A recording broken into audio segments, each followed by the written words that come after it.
जय सियापति रामचंद्र भगवान की जय। सा त्रेणावृतं दुर्ग धरण्या विवरम महत प्रविवेशासुरो वेगादावामासाद्य तिष्ठतो। इतने में वह असुर घास फूस से ढके पृथ्वी के एक दुर्गम विवर भूलभुलैया में वेग पूर्वक प्रविष्ट हो गया। हम दोनों भाई उस भूलभुलैया के द्वार पर पहुंचकर रुक गए। तम प्रविष्टम रिपुम दृष्ट्वा बिलम रोषपशा गतः ममुवाच तदा बाली वचनम शुभितेन्द्रियः। शत्रु को उस भूलभुलैया में प्रविष्ट हुआ देख बाली बहुत क्रुद्ध हुआ। फिर क्रोध से चलायमान इंद्रियों वाले बाली ने मुझसे कहा, एह त्वं तिष्ठ सुग्रीव बालीद्वारी समाहितः याव तत्र प्रविश्यामहं निहनुमि सहसा रिपुम।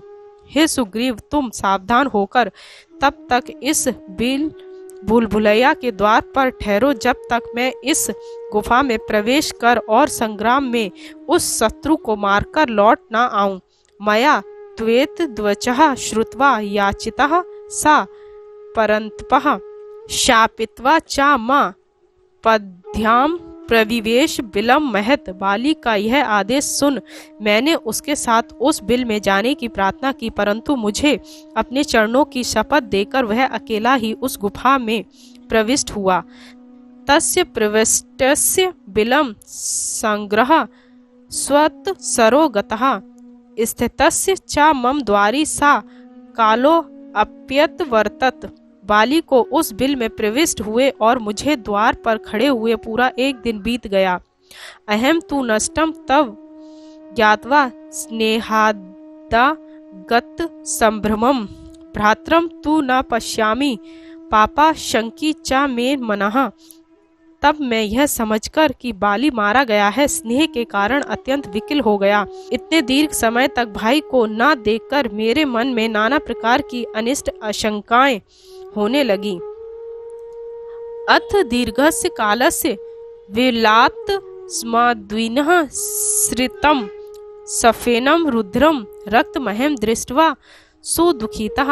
अनिष्ट शंकाओं के होने पर भी मैं वहां खड़ा ही रहा। तब दीर्घकाल के पश्चात उस बिल से फेन सहित रक्त की धार बहती देखकर मैं अत्यंत दुखी हुआ। दृताम सुराणाम च ध्वनिर्मे श्रोत्रमागतः न रतस्य च संग्रामे क्रोशतो निस्वानो गुरो। इतने में मुझे युद्ध में निरत और गर्जते हुए असुरों का घोर शब्द सुनाई पड़ा, परंतु संग्राम में जुटकर ललकारते हुए बड़े भाई का शब्द मुझे सुनाई नहीं दिया। अहम त्वं गतो बुद्धाया चिह्स्त्रे भ्रात्रम हतम विधाय च बलिद्वारम शीलिया गिरि मात्रेया।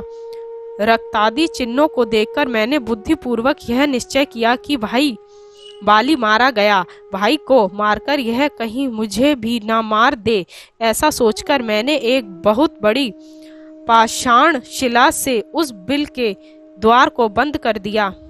शोकार्तश चोदकम कृत्वा किष्किंधा मागतः सखे गुहुमानस्य में त्वत्वम यत्नतो मंत्री भी श्रुतम। हे मित्र राम, शोकार्तन मन से मरणांतर होने वाले स्नादि से निर्वित होकर मैं किष्किंधा लौट आया। यद्यपि मैंने बाली के मरने की बात को यत्न पूर्वक छिपाया, तथापि जनश्रुतु के द्वारा मंत्रियों ने इसे जान लिया।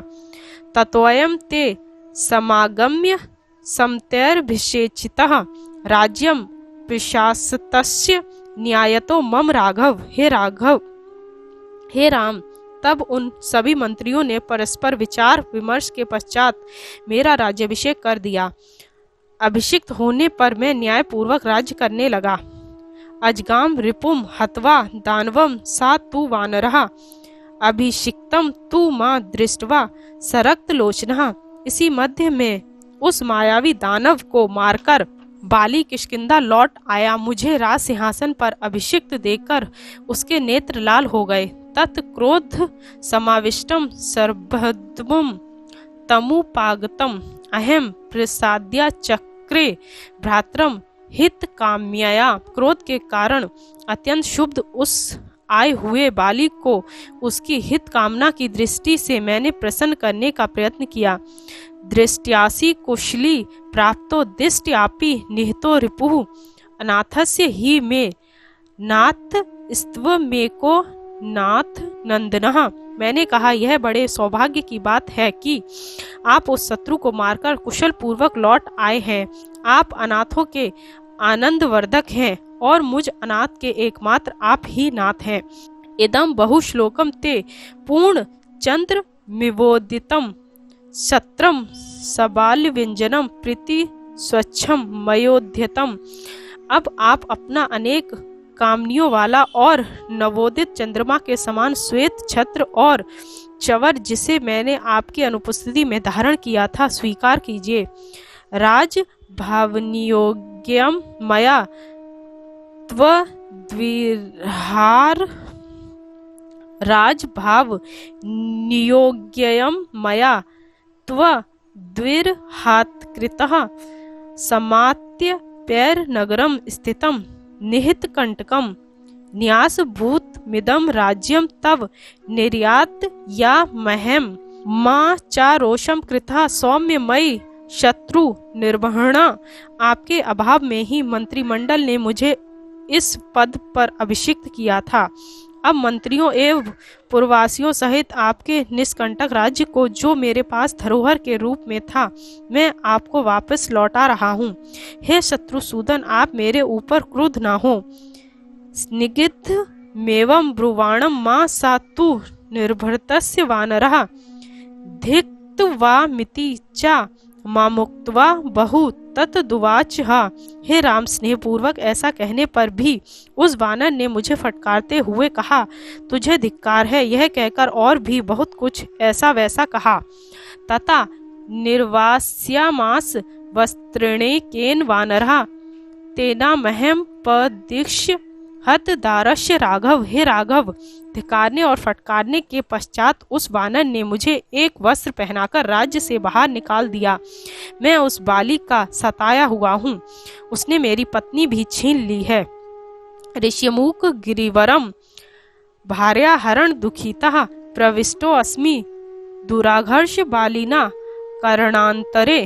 अपनी भार्या के छिन जाने के दुख से दुखी होकर मैंने पर्वत श्रेष्ठ ऋषिमुख पर आश्रय लिया है। एक कारण विशेष से यह पर्वत बाली के आक्रमण से सुरक्षित है। एतते सर्वमाख्यातम वैरानुकथनम महत अनागसा मया प्राप्त व्यसनम पश्य राघव। बाली के साथ वैर होने का संपूर्ण वृतांत मैंने आपको सुना दिया। हे राघव, आप देखिए, निरपराध होने पर भी मैं महादुख भोग रहा हूँ। बालिनस्तु भार्यतस्य सर्वलोका भयंकर कर्तु महर्षि में वीर प्रसादम तस्य निग्रहात। सब लोगों को अभय प्रदान करने वाले राम, आप बाली को दंड देकर इस महान भय से मेरी रक्षा कीजिए और कृपा कर मुझे उससे अत्याचारों से बचाइए। ए मुक्तस्तु तेजस्वी धर्मज्ञो धर्म सहितम वचनम वक्तु मारेभे सुग्रीवम प्रसन्न निव। सुग्रीव के ऐसा निवेदन करने पर महातेजस्वी धर्मात्मा श्री राम मुस्कुराकर सुग्रीव से यह धर्मयुक्त वचन बोले। अमोघा सूर्य संकाशा ममेते निशीतः सरः तस्मिन् बालिनी दुर्वर्ते निपतिष्यन्ति वेगितः। हे सुग्रीव, सूर्य के समान दैदीप्यमान मेरे तीखे और अमोघ कभी निष्फल न जाने वाले ये बाण उस दुराचारी बाली के ऊपर बड़ी तेजी से जाकर गिरेंगे। यावतम नाभि पश्यामि तव भार्या पहारिणम तावतस्य जीवेत पापात्मा।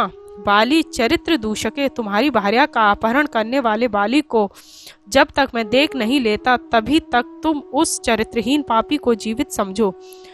आत्मानु पश्यामि मग्नम त्वाम शोक सागरे त्वामयं तरिष्यामि कामम प्रापश्यसि पुष्पकलम। मैं आपको भी अपने समान शोक सागर में डूबा हुआ देख रहा हूँ। मैं इस विपत्ति से तुम्हारा उद्धार करूंगा। तुम अपनी प्राणप्रिया पत्नी और राज्य लक्ष्मी दोनों को प्राप्त करोगे।